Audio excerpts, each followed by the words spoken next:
Good evening, everybody. Kavod Arav, how are you? Hashem, thank you.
Okay.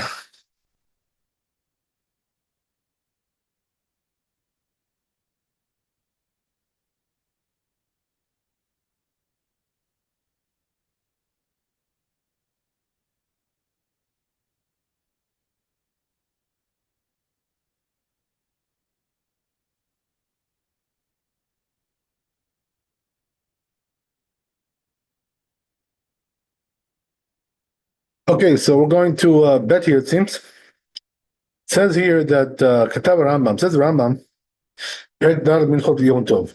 Fourth chapter of Yom Tov, it says there, Kelim shehem mefutzalim kagon menorah shel chuliot וכיסא ושולחן, שהם חתיכות מעמידין אותן ביום טוב, והוא שלא ייתקע לפי שאין בניין וכלים. Okay. So he's telling you like this, right? That if you have a certain kind of utensil and it's made out of pieces, right? So you're allowed to assemble it on Yom Tov, but on condition that you don't do it too hard. You don't like jam it in. So why is that? Because we already said, right, that there's no building or demolishing when it comes to a utensil.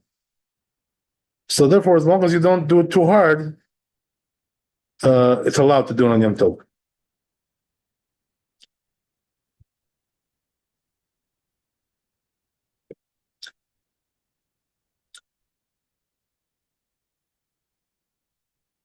So he's giving you a couple of examples, right? For instance, let's say you have a menorah, right, which is like a candelabra, and it's made out of pieces, whatever. So you got to assemble it. Or a chair, right? Something like that. Or a table. All these kinds of things. Don't do it too hard. But you are allowed to assemble it.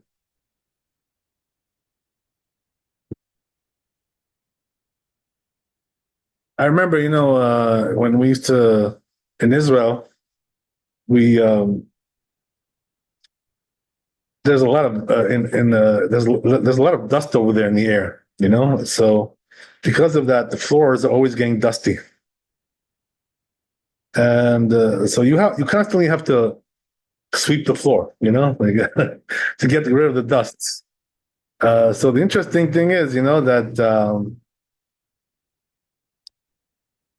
sometimes the sweeper like comes apart. There's like two pieces. The bottom part and the stick. So sometimes it comes apart. So like the question is, are you allowed to put it back together in order that you can sweep the floor, right? Whatever it is. So according to this, right, we said there's no problem with that. As long as you don't do it too tight, you can put it together, assemble it, and use it, for sweeping. That would be like a modern example. So here he brings the Bet Yosef here.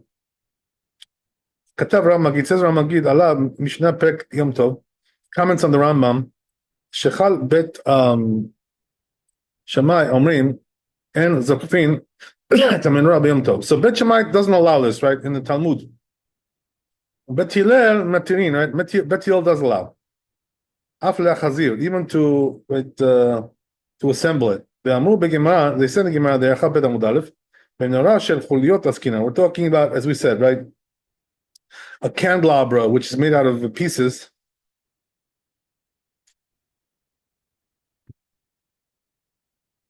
Askinan, mishum de michze kibone. So what's the problem? The problem is that it looks like you're building, right? Even though, as we said, it's a utensil. So there is no building with a utensil.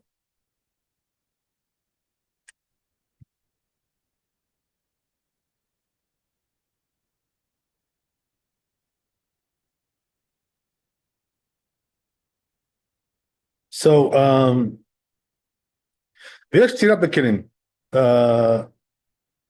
so Bet Shammai holds that there is, right, demolishing a building with kelim, with utensils. Bet Hillel Savra and binyan bekelim. But Bet Hillel says no. That's the machloket that we have there. Advanced stira bekelim, v'katav Rabbeinu, v'hu shelo itakab, right? So it says the two, right? On condition that he shouldn't jam it right in, you know? Don't do it too hard. So let me just see here 1 second. Yeah, so here we're talking about the Rambam, right? Not the Tur. The Rambam says so. And so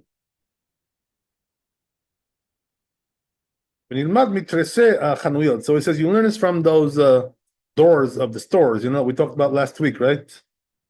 Those shutters, whatever you call them. So as we said, right, if the hinge is on the side, you're not allowed to assemble them. Rashba says even more so. So the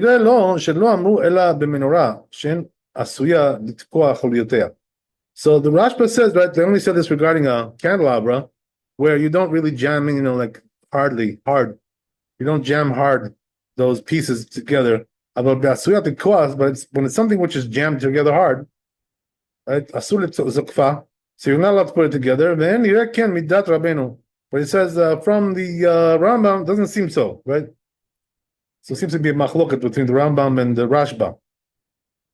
Okay, interesting. So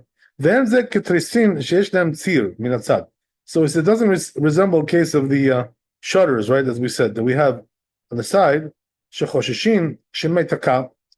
there we're concerned that they may come to jam it in. So it says because it's very likely there, you know, that he's going to jam it in. Why? Since the hinge, right, is on the side, right? So it's not so here, right? Okay, good. So that's the story there. So this is a very practical halacha, you know, that can be, you know, applied today as well. Very,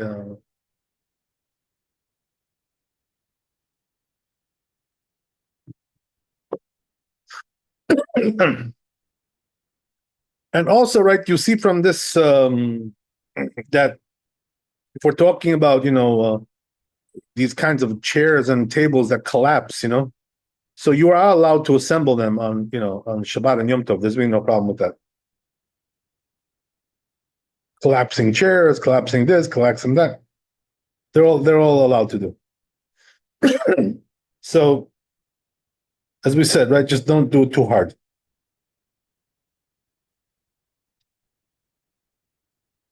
So, okay, let's see Shulchan Aruch here.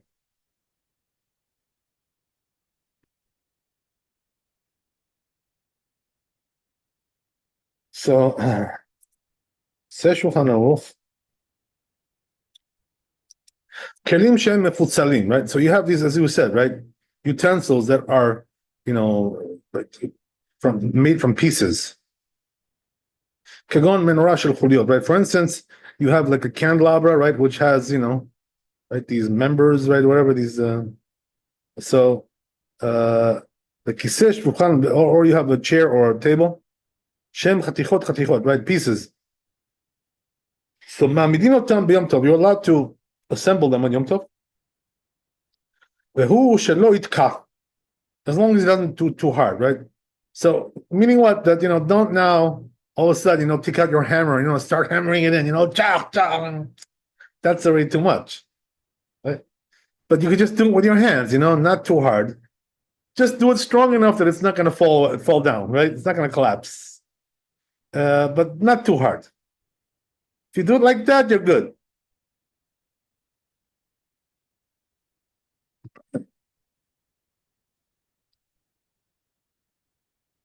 Yeah, so that has a lot of applications, obviously. Okay, very good. So I think that's the, there's one more here in Gimel, this chapter.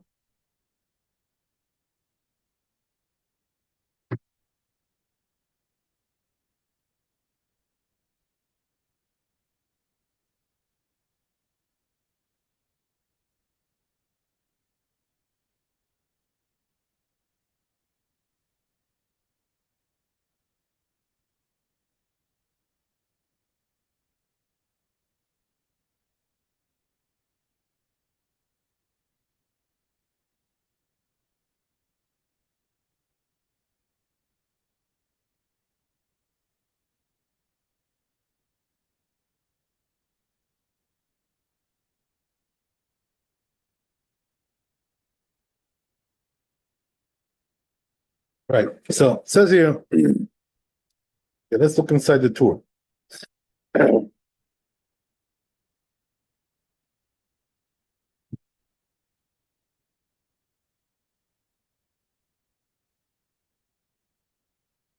So it says here in the tour, חותמות שבכלים, כגון שידה ותיבה או מגדל, שהפסיקיסני קשור בהם בחבל. יכול להתירו או לחותכו בסכין, או להתיר כליאתו.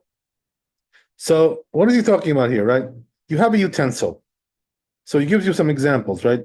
Some kind of a closet, some kind of a chest.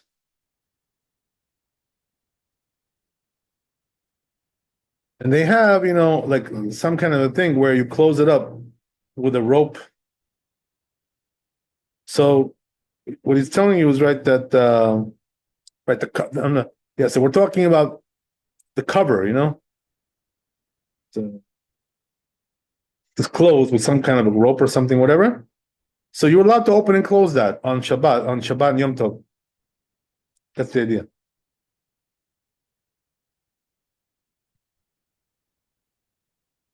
So he says you can even cut it with a knife, right? That seal, whatever, right? Or to open up something which is plated, So you open it up, open up the plate. So it says Katada Adoni Avi Arsal. Says the Rosh. Tafka kegon keshira chedel. So it says we're talking about let's say a rope which is tied. We can say things like this. But it says if it's some kind of a wooden, thing, seal, whatever, right? Or made out of metal. Asur leafkia ushaber. So it says you're not allowed to break that on Yom Tov.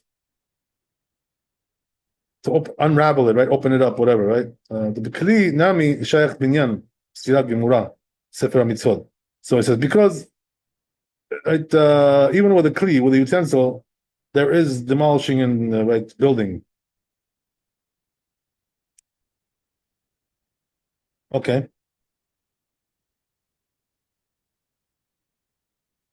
So let's see the Bet Yosef on that.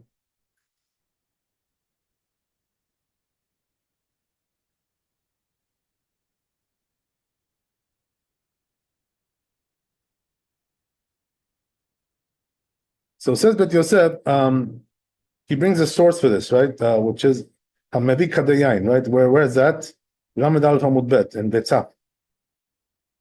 פרק מביא כדיין. אמר שמואל חותמות שבקרקע מתיר, אבל לא מפקיע. So he says, right, if you have a seal like that on the ground, you're allowed to open it, but not to break it. So what are we talking about here? He has some kind of a subterranean chamber, right, underground there, for storage, whatever, right? He uses it for storage. So he has some cover that he covers it with. And so he says, right, if you want to open up that cover in the ground, you're allowed to open it. In other words, to unravel it or to untie it, right? but not to break it. Okay.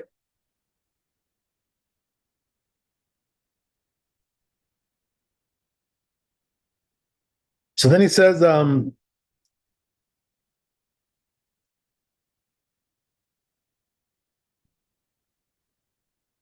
chotech shebekelim matir."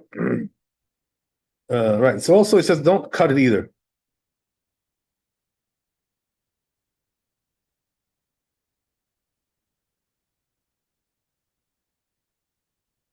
Shebekelim matir umafkia vechotech.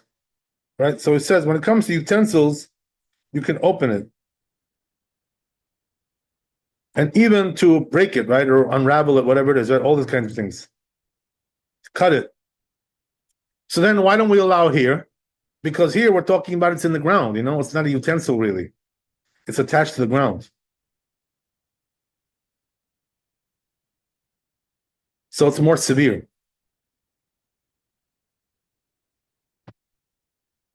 Okay, good. So then he says, right?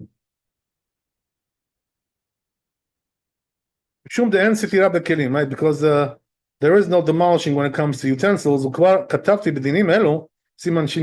I already wrote about this stuff in the laws of Shabbat, right? Chapter 314. That's the Bet Yosef. It has one more piece here. So then he brings right what the Rosh said, that the Hur brought. So what did the Rosh say? The Rosh said, right, if we're talking about a rope, yes, okay, we allow that. Like opening it up. But if you're talking about something like some kind of fastener, which is made out of wood or metal, there the Rosh says it's forbidden. Right? So he says, Pek v'chol me'arubin, it's over there in Eruvin. This Rosh. V'chen katvu atosfot sham. It also says in Tosfot there. Perek Habit. Also in this perek, right, in Shabbat, which is Kuf Ben Bad Amud Aleph. V'kakatam Mordechai, also Mordechai, Perek Habit. So there are several Rishonim, right, that seem to agree with the Rosh regarding that. So we don't really see anybody who argues with this. That's interesting. Okay, good. So so we have some more tour over here we have to cover.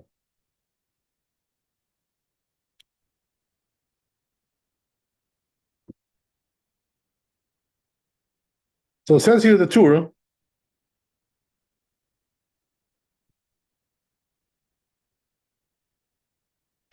Sefer HaMitzvot Katan. So it says in this book, Katab b'shvilat potachot shel kelim nechleku bo Rabbi Eliezer b'mitzvah. Right. So it says when it comes to breaking, right, these covers of the utensils. It's a machloket between Rabbi Eliezer Mimitz, right? He's matir, he allows it. Rabbeinu Shimon, right, oseh. Rabbi Shimon forbids. Umiu alidei obed gilulim yesh takel. It says, but you can be lenient, telling a goy to do it. That would be the better, preferred way. Okay, that's the end of the right. That's the end of it. So okay, then he goes on. V'shel karka kegon delet. Okay, let's see the Bet Yosef before we go on. We'll go step by step. So it says here,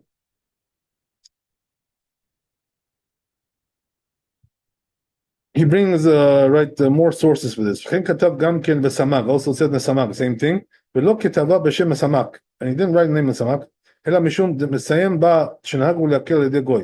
Because it says over there, the reason why I taught from the Samak and not from the Samag, because over there it says, right, that if you do it with a goy, it's okay. So Katav Agur b'siman Taf Samech Gimel says me Agur. Right, that's also one of the Rishonim, Agur. We're talking about the names of their books, right? That's not his name, right? His name is not Agur, right? Okay, so right, it says right that Shemiamav lo ra'a mi she'ora leshaver hapatchot b'mishmeh. I never saw anybody says that allowed to break those covers of utensils. Umashmali de alidei Israel kamar. So that seems to be talking about by way of a Jew. Deilu alidei goy en lechamir. But it says when it comes to a goy, that you can be lenient with that. No need to be stringent. Why? Because there is one that allows, right, even by way of a Jew. There's by the way, there's a rule like this in, general rule in halacha, which is if you have a machloket about something, right, in laws of Shabbat or Yom Tov, things like this, right? Machloket between two sides. So the rule is, right, that we allow to do it by way of a goy, since it's a machloket.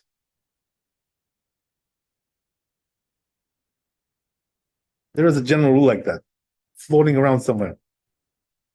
Okay, so right, this will be an example of that, right?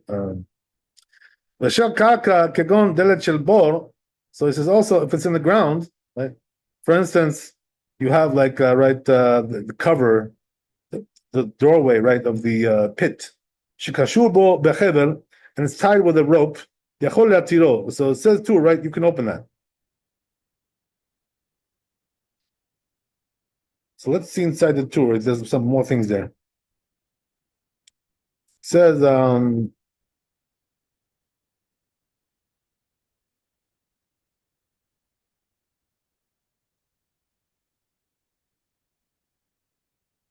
lav shel kaimahu. So it says the reason why you're allowed to open it is because it's not something which is permanent, right? What does that mean? The cover is not permanent. You keep opening and closing it all the time. It's not something permanent. So therefore, that's not called demolishing or building, right? You're just opening and closing, basically.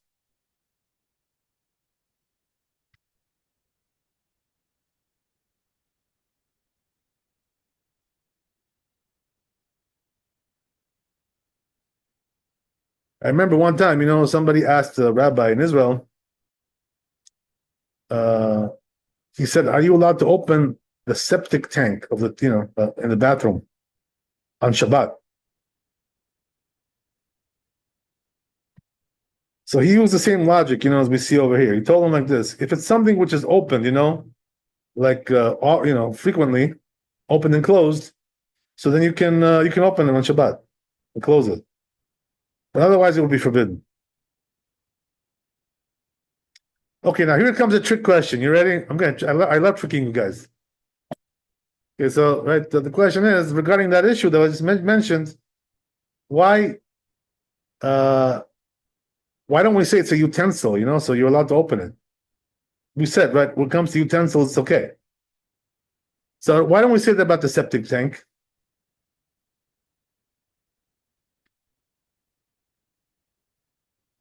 Any ideas? Is it attached to the ground? Good. That's it, right? That's it. It's considered to be attached to the ground because it's plumbing, right? It's attached to the building and so forth and so on. And therefore, right, it's not so simple, to call that a utensil. It's not a utensil. It's something which is building and demolishing, more. It's something permanent there. So if it's something which is opened and closed frequently, he said it's okay. If not, not okay. Maybe he's got a good point. Maybe he's got a good point there. Okay. So anyway, right, that's the story there.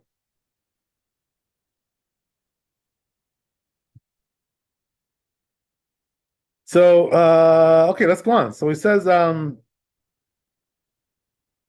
okay, that's it with the tour, I guess. That's done. Let's go back to the Bet Yosef.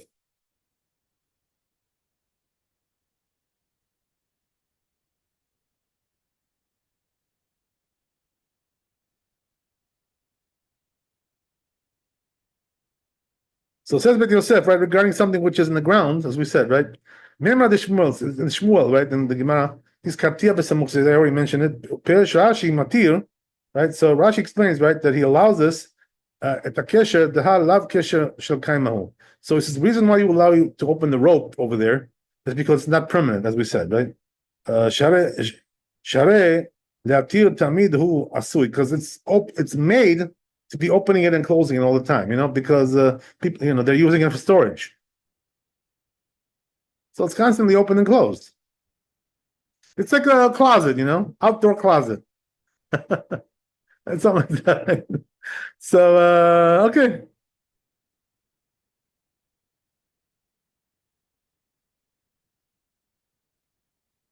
אבל לא מפקיע, right? But it says, but don't break it. But that's not allowed to do.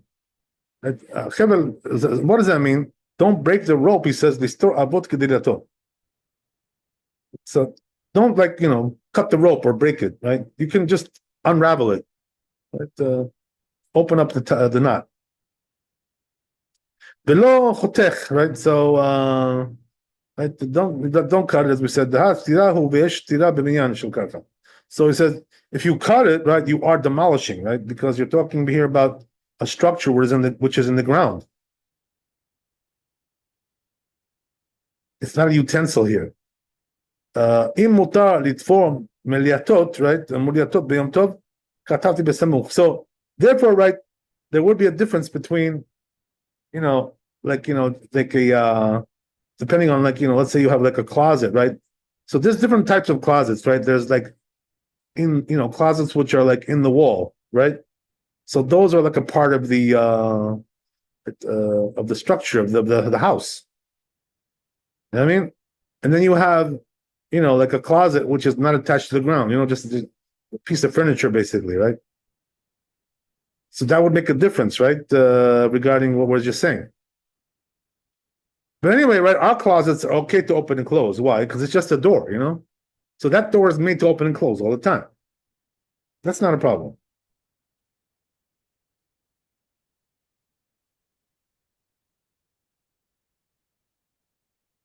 Okay, very good.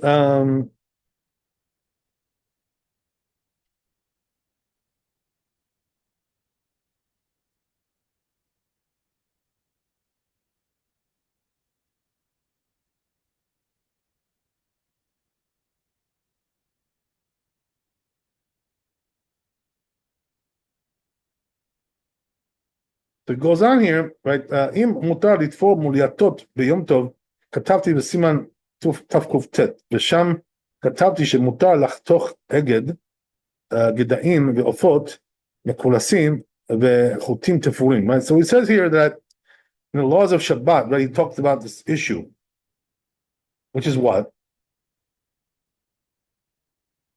Are you allowed to stitch together, right? To sew, right? Certain things on Yom Tov. So he said, I wrote that in Taf Kuf Tet, right, which is 509. V'sham katabti shemutar lachtoch eged. So he says there, I wrote that you're allowed to cut a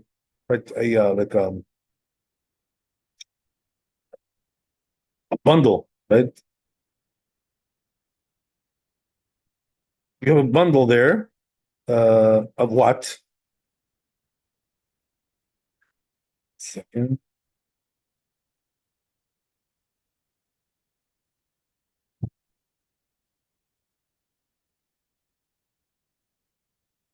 Yeah. So you have a bundle of what? Gedaim, right? It says goats, or ofot, or birds, right? Mekulasim. So in other words, these are like dead animals, that are already like slaughtered. So you have they're all bundled together, right? And with a rope. So the question is, are you allowed to cut that, and open it up? So he says he wrote that also over there in that chapter. Okay, so that's the story there. Let's go to Shulchan Aruch, right? I guess. Yeah. Shulchan Aruch Gimel.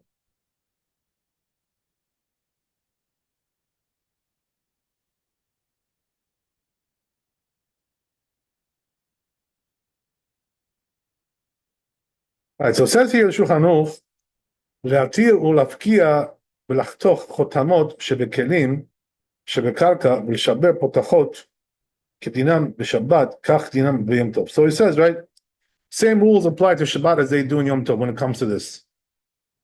What is it? What are we talking about? Opening up, right, utensils and closing them. So as we said, right, just to recap that whole idea, the way it works is that if it's something which is not attached to the ground, so then you're allowed to, right, open and close, right, on demand, whenever you want, these things, right? open up the ropes or even to break them. Since they're not attached to the ground. And to put them back together, right? Things like this. So you have like a seal, or you're opening up the package.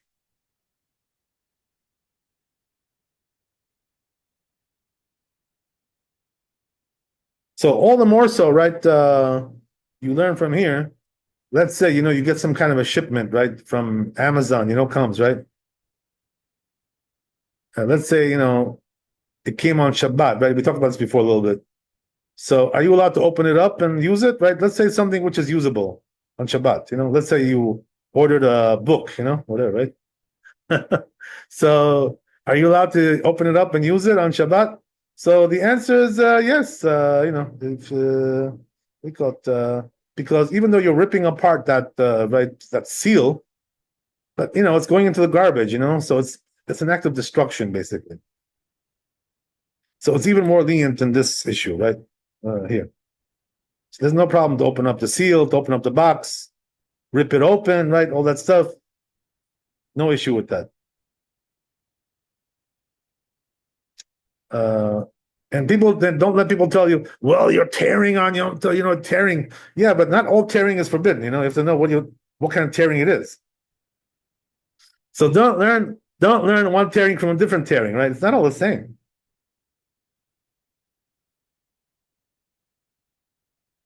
So so opening up a package is no problem, right? Also, people ask questions like this, all the time. Like, are you allowed to open a package of tissues, whatever? Of course, you're allowed to open them.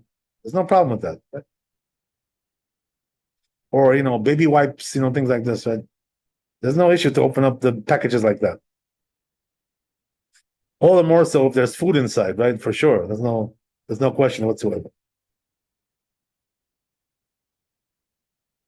So don't let people, scare you into all kinds of. Right, I do have a question, Rabbi, and it's how about toilet paper? Do you have to? Okay, yeah, that's good. Yeah, it's good you mentioned that. I was thinking about mentioning that. Okay. I didn't. No, I know it's kind of embarrassing to. No, not because of that. No, just I thought it was like not really so related to this, but it's good you mentioned it anyway. Because the truth is that it's a good comparison. Here compare. So let's compare, right, one with the other and see what we come up with. So the rule is when it comes to toilet paper, okay, you're not supposed to rip it, right, on Shabbat or Yom Tov. By the way, there is an opinion that allows this. So the opinion that allows it, why is it that they allow? Because they say, well, you're just going to use it like and throw in the garbage, so it's not something that you're keeping, for long term, It's just like one-time usage, and poof, right in the garbage, right? So according to that opinion, you're allowed to do it like the normal way. So right, there's another opinion that says you're not allowed to do it. Why? Because after all, you want to use that, you're going to use it. So you're cutting something down to size in order to use it, right? And they say it's forbidden. So the truth is, we're stringent about this. Our custom is to be stringent. So what does that mean? We don't rip toilet paper on Shabbat, or like these tissues, right? Whatever, all these kinds of things, right? These kitchen, towels, right? All kinds of things. We don't rip those things. The Bounty, whatever, right? They call that stuff, right?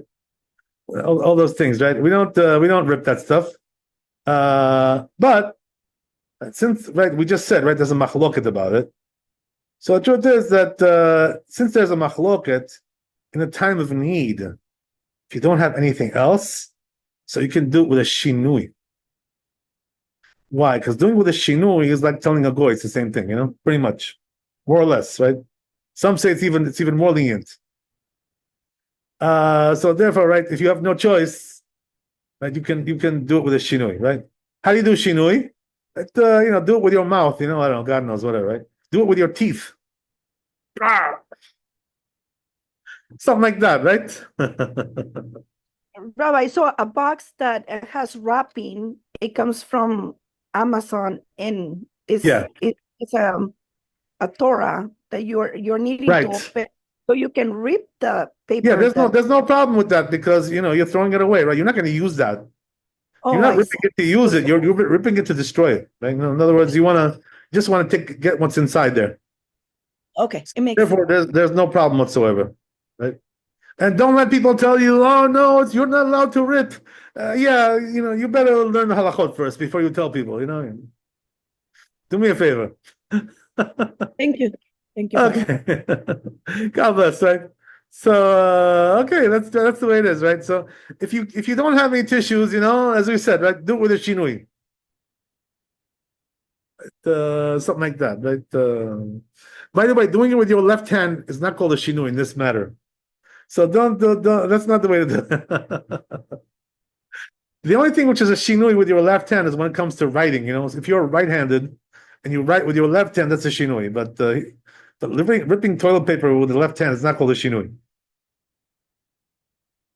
So you got to know what you're doing a little bit, right? You got to be on the ball a little bit.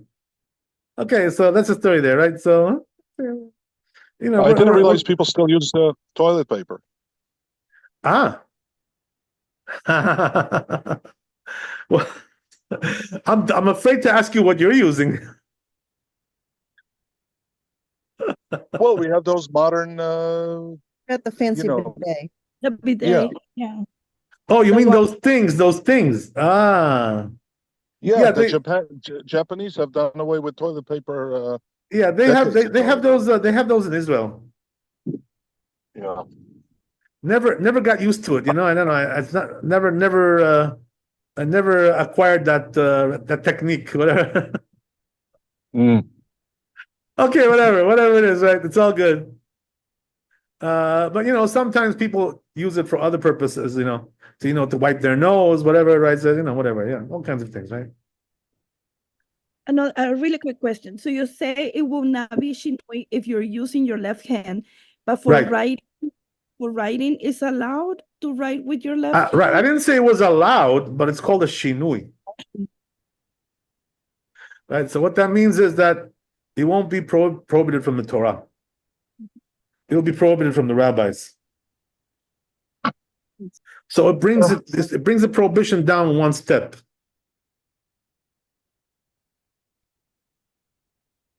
It's whole discussion, by the way, when it comes to writing. It's whole discussion there. I'm not going to get into all the details right now, but we don't really allow to write with a shinui on Shabbat. Yes, yeah. We don't allow that. Even though there are some opinions that allow that, but the custom is not to be lenient with that. Why is it, by the way, that they allow that, some opinions? Because they say, right, that, the way we write today with the scribble, we scribble, right? We don't, so they say that's already, only rabbinically prohibited. So they say if you do it with a shinui, it's okay, So that's like, the lenient side, right? But most people today are not lenient with that, right? The custom is to pretty much be stringent with that. So better to avoid that if you can. Thank you, Rabbi. Not a good idea. Yeah, not a good idea. Not recommended by me. Okay. All right. So, right. Don't say it in my name. Don't get me into trouble. I got enough troubles as it is. Okay. So okay. So that's the story there. Okay. Very good. So let's go on to Dalet.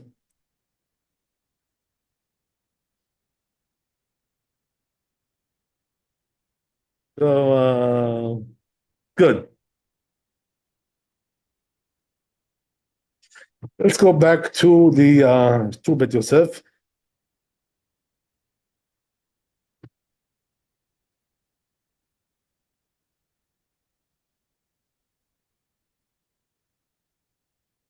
So says the tour.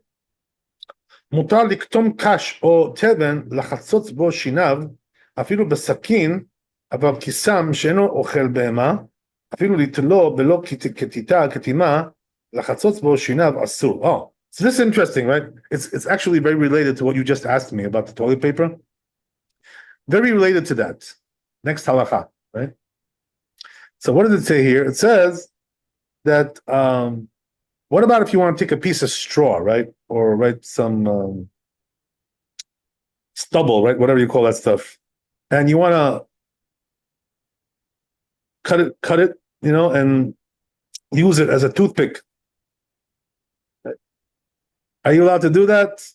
So he says, right, that you're allowed to do that. He says the Torah, and even with a knife you can cut it. He says.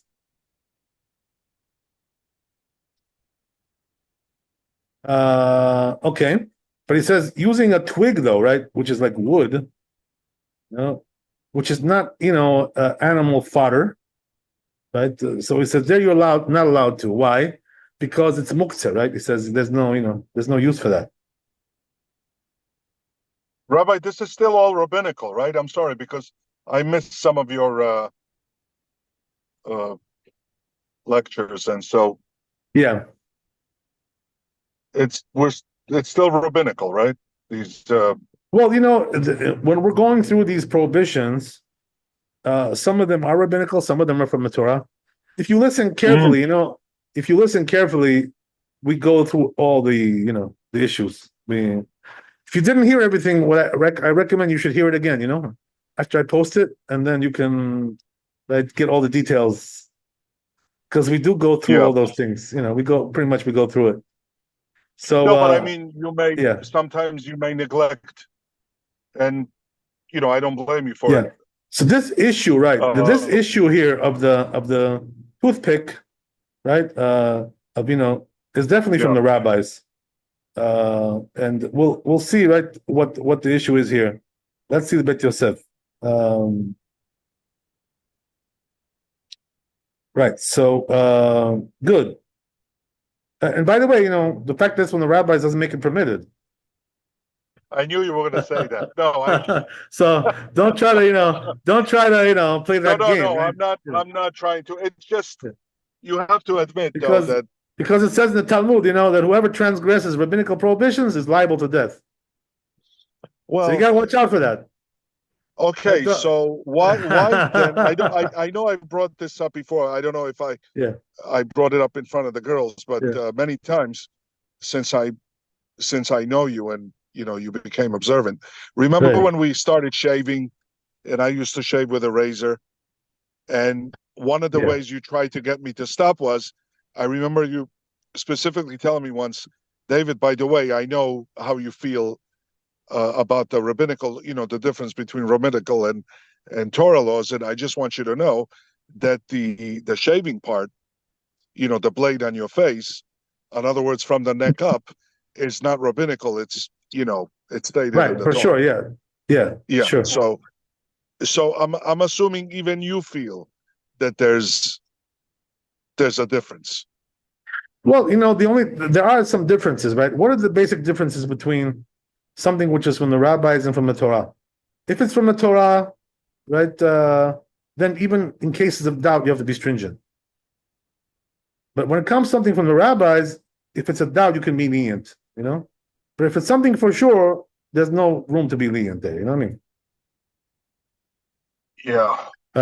So, and, people have already asked me about this, by the way, on Facebook, some like goyim, or non-Jews, you know what I mean? They asked me, like, why are we supposed to listen to the rabbis? What gave them the right, to make decrees? So I told them, and it's written in the Torah, in Deuteronomy, right? It's written there. You have to listen to the rabbis. So the God told us that we commanded us to listen to the rabbis. But this stuff was probably interpreted and reinterpreted and amended and re-amended. Those are very nice excuses, David, but they're not going to get you off the hook. Wait a second. How do you know how do you know I'm trying to come up with excuses? I'm not. I'm just because I can hear the direction already. I mean, I feel where the wind is blowing. Well, wait a second. You always telling me that it's good to challenge or bring an argument. Right, of course, but what I'm saying is, I'm just telling you, right, that, if you still have this kind of Judaism where, the rabbinical decrees to you are, some kind of, some kind of leniency, whatever. So you still haven't joined Judaism. You still are, not with us, You need to join the real Judaism. You're talking, Are you talking plural or you're pointing me out? Doesn't matter whether it's you or anybody else. I'm just telling you, right? No, right. You're I not. understand what you're saying. You're not there. Because the Rambam says, if you don't believe in the decrees of the rabbis, you are called a heretic. You have no portion Well, in the world to come. you always did tell me that I had 1 foot here and 1 foot there. So you got to be careful about that. You got to be careful about that. Okay. So you're telling me that if I did use toilet paper, and I do have toilet paper at home, I did away with it, for its main purposes. But if I do use it for my nose or whatever, and I break, if the law was stringent and I broke it, I'm a heretic. No, what I'm trying to say is that if you don't believe in it, like you think that the decrees of the rabbis are not, actual, right? I just question it because there were rabbis and there were rabbis. I don't know to what. Yeah, I understand you, but it doesn't work that way. I'm telling you, you're barking up the wrong tree there. I have to tell you. So in other words, we're supposed to accept these things unequivocally, unquestioned. Well, this is not unquestioned. We're sitting here learning, some very heavy duty halakha over here. Right. Yeah, so this is like heavy duty stuff here. But there are levels, right? I mean, you're not going to be punished to death if you. What I'm saying is that that you neglected, like you don't believe in it. That's when you get punished like that. That's when you think it's a joke. That's dangerous. No, not a joke, but I'm assuming even some of the most religious people. But here's the thing, right? That not only it's not a joke, but it's more severe. That he's liable to death. So what does that mean? They can just kill him from heaven. Just because he neglects rabbinical decrees. So then they have permission to kill him for that. Most Jews should be killed a long time ago then because they're secular. I mean, well, it looks like we have a lot of people being killed in our generation. What can I tell you? You just went to a funeral, right? The other day. So yeah, but a lot of people are dying young in this community, and there's a reason for it, by the way. It's not a coincidence. And is it important though to make sure to clarify what we mean when we say listening to the rabbis? We're talking about these opinions came from like the greatest sages of our of their generation. These are like the most knowledgeable people. We're not saying anybody who calls themselves rabbi. Well, these decrees were made by the high court. That's what we're talking about. This isn't just like any rabbi has any opinion. Yeah, of course. Yeah, we're talking about the big guys. Yeah, so this is like guys. I wasn't implying that Rabbi Abram at the Georgian congregation came up with them. That's not what I was implying. When you're saying interpreted and reinterpreted, it's oral Torah was passed down and then codified, and these were like the wisest people, who knew it in its thoroughly. Yeah, but Shoshana, don't forget that Ashkenazim and Sephardim are two different sects, and they have differences in their rituals and a lot of the things that they keep, and we accept it. But it's not just they have this opinion, we have this opinion, because we feel like it. It has foundation in Torah. Yeah. Thoroughly researched. I mean, David, the bottom line is, be careful, right? Be careful. Don't stumble. Well, be careful. You're scaring me. Yeah, you're scared. You always that's good. That's good. If I scared you, I succeeded. Okay. I just think that, well, look, I don't want to be a heretic. I just think that to me, what is the most of importance is to be a decent human being. And everything else is a already, plus. What can I tell you? Yeah. That's not Judaism. That's not Judaism.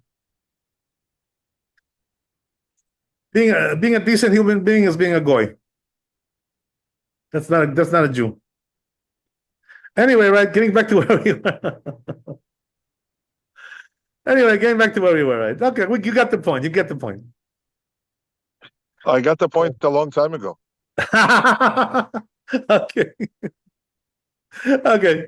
So anyway, let's see if we can knock off one more before we call it a night. Okay, so I just want to make one more example. I don't want to take your time. For example, like the differences between the Ashkenazim and the Sephardim. All right, those are just customs, those are customs. Yeah, but when it comes to the decrees, when it comes to decrees, customs, I mean, you remember the response I got from that mashgiach over there. Okay, forget about that now. Let's say those are just customs. No, I mean, yeah. Well, okay, let's go on. So he says like this. It says, right. So it says we said that. So we're talking about cutting a twig down to size. So we said if it's made out of hay, it's allowed. If it's made out of wood, it's not allowed. So okay, let's see the Bet Yosef here. Okay, Dave, we got the point. We got it. So anyway, let's see what we can do here. Rabbi, can I get a personal pass from you on some of these things? I'm not sure exactly what you're asking me about. Can you be a little more lenient with me? Okay. So anyway, as we said, says the Bet Yosef, he brings a source for this. Right over there in Betzah. Right. So look what he says, right? The reason we allow you to cut down to sides, right? The hay to make it into a toothpick is because it's animal fodder. So the rabbis didn't decree when it comes to animal fodder. Right? Right? For instance, like hay, as we said, right? Stubble, things like this, right? Right? And also the leaves that come from the reeds. And by Mishum Tikkun Kli, they don't have the prohibition of cutting, cutting down the size. So he says that's the reason why you're allowed to cut the straw, as we said, right? On Shabbat. You want to use a toothpick, right? But Tanya Rabbi Eliezer Omer, so that would not apply to toilet paper, right? Because we don't feed our animals with toilet paper, right? Obviously. So you get the point, right? It's not the same thing. So you can't really learn one from the other, right? So don't even try it. Okay. So Tanya Rabbi Eliezer Omer, נוטל אדם כיסם משלפניו לחצוץ בו שיניו וחכמים אומרים לא ייטול אלא מאבוס של בהמה, right? ושווין, so he says, right, so there's a machloket in the Talmud there, right? Some say you can do it, Rabbi Eliezer, and Chachamim say no, you can only take it from the trough of the animal, right? In other words, it's already in his utensil for eating, right? ושווין שלא יקטמו ולא יקטמו לחצוץ בו שיניו, right? יקטמנו באים לקטום שיניו פתוח פה בדלת בשוגג בשבת חייב חטאת ומזיד חייב ביום טוב סופג את 40. So he says, right, if you do this on right what if you do what right, so in other words, don't cut it off the tree, right? That's already a big no-no, right? You're transgressing from the Torah there, right? If you cut it from something which is attached to the ground. So right, if you did that on Shabbat, right, you'd be liable to death, right? And on Yom Tov, you'd be liable to lashes. But the rabbis say, no, it's all from the rabbis, right? These things, right? So it seems like I didn't say it right. We're not talking about detaching it from the ground. We're talking about right, cutting it down to size. Anyway, right, Perish Rashi explains, right? The דבר הראוי לאכילה מוכן לכל צורך אוכל, אבל עצים הואיל בדרכן לדבר אסור כגון לעשות כלים לא התירו לטלטלן אלא להסקה. So he says, right, when it comes to the hay, we allow it, as we said, right, because it's animal fodder. But when it comes to the wood, which is not used for animal fodder, so therefore the rabbis didn't allow that, to make a toothpick out of the wood, even though it's not attached to the ground. Right? הכיסם קאי, וכתב ראש, says the Rosh, וכן משמע דהכיסם קאי הבאבוס של בהמה לא חזה לפתוח בו דלת, והדה אמרי רבנן שאין בו אלא משום שבות.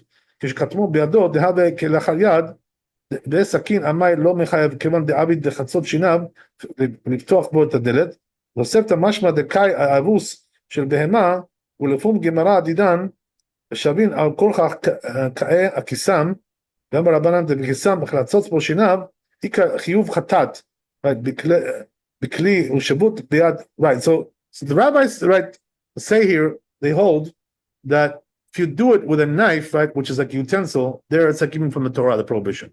But if you do it with your, right, with your hands, so then it's only from the rabbis, because it's a shinui, right? It's not the professional way of doing it.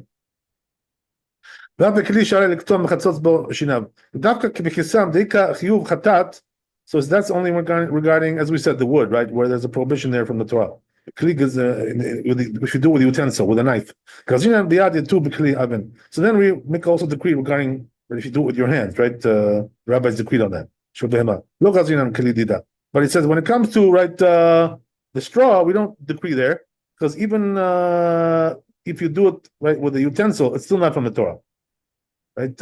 Why? Because it's animal fodder.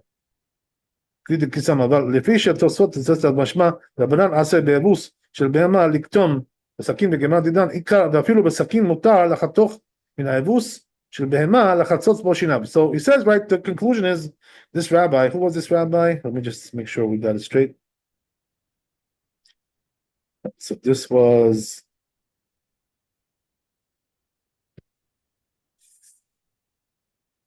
the Rosh, right, the Rosh, yeah. So according to the Rosh, right, it really depends on, there's a whole gamut of prohibitions over here, right, depending on how you do it and what kind of material you're using. Right, so then it goes, right, as we said, מותר לטלטל עצי בשמים כדי להריח בהם וקוטמין מולין ולהריח בהם אפילו אם הם קשים. So then the Torah says something else, right, which is similar to that, which is that he says, if you're taking like fragrant woods, for which are like, for making blessing on the smell. So it says, right, you're allowed to cut them down to size in order to smell them,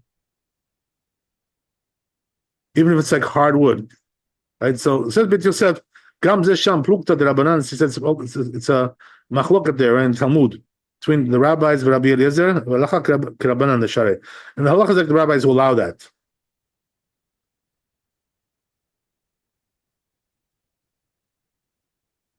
Right. So in other words, when it comes to smelling it, we do allow it. Right? We're more lenient when it comes to that. So the question is why, right? So let's see if in the Torah he explains.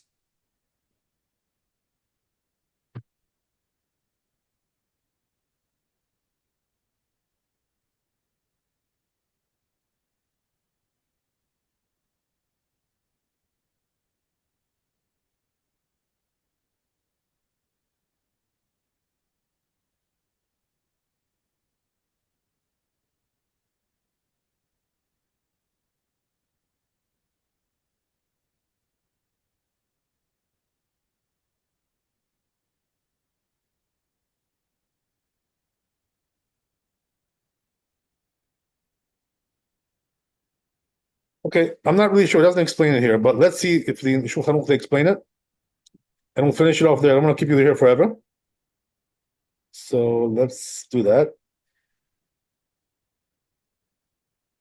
Rabbi, Right, so can you call me when we're done?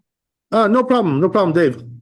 Veliktom kash or kisam or teven, right? So it says to cut the, as we said, right, the straw, right, or twigs, right, all kinds of things like this, or hay, right, or atzebesamim, right, or when it comes to fragrant woods, dinam kimyom tov kinyan Shabbat. So it says the same as Shabbat.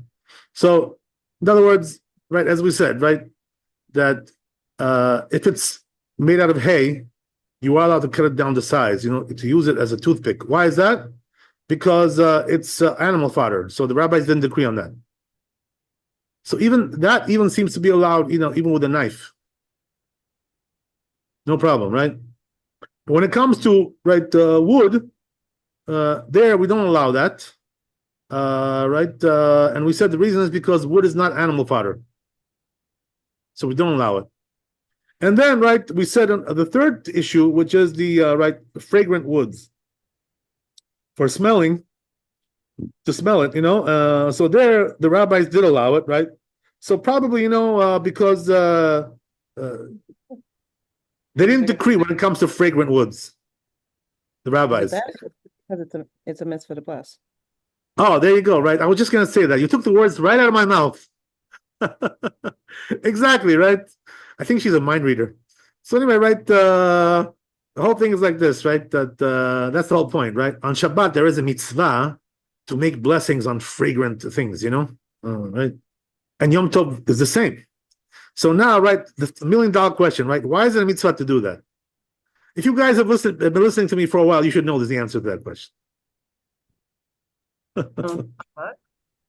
I'm sorry? On Shabbat? Oh, on Shabbat. Oh, good. So the truth is, right, that there's the main reason. That's true what you're saying, but that's not the main reason. What is the main reason why we make these blessings on Shabbat? To get to our 100 blessings. Ah, there you go. Okay, and now I know for sure she's a mind reader. So that's the whole thing, right? So on Shabbat, if you guys remember, we already learned this already a while ago. We are lacking blessings on Shabbat because the rabbis decreed, right, that you have to make 100 blessings every day. When was this decree made, by the way? To make 100 blessings every day. Okay, these are not easy questions. I have to mean, right? So the decree was made by who? By King David, right? And his Bet Din, right? The Bet Din of King David, right? Why did he make this decree? Because there was a plague in his time, there was some kind of pestilence there. People died, So he realized the reason was because people were not making enough blessings, whatever. So that's why he decreed, that every day you have to make 100 blessings. The problem is on Shabbat we're lacking, right? Because usually, right, if you're doing all the prayers every day that are, ordained by the rabbis, you're getting up to 100 as it is, automatically, right? But on Shabbat we're lacking. Why? Because the Amidah is smaller, right? Instead of having 19 blessings, you only have 7. So you're lacking a lot of blessings over there, right? About 20, so therefore we try to make extra blessings to make it up, to get to that magic number, 100, right?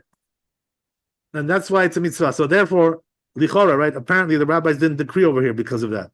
To give you a chance, right, to do that making up, right? To make it up. Okay, good.